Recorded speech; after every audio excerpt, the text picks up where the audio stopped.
халкының сайлауы, ягни Европаға ынтылуы тілектешлік білдірге шықтық. Біз білеміз, бу якшембі күні Украинада зор митинглар болачак, һәм дә біз куркабыз, Евромайданны тагын көч кулланып, юкка чыгарырга ният бар дип.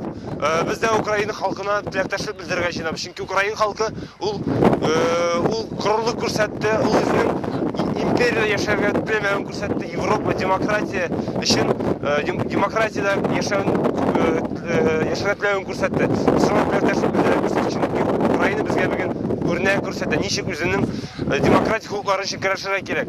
Тыныч кына курал кулланмыйча мәйданнарга чыгып, үз хукукларын шинкирешу örнегин көрсеттилер безге алар. Ниче уйлыйсың, Украинаға Европа бірлігі нендей үстінлік берешек? Бірінші шаратта ол демократия үстінлігі һәм хукук үстінлігі.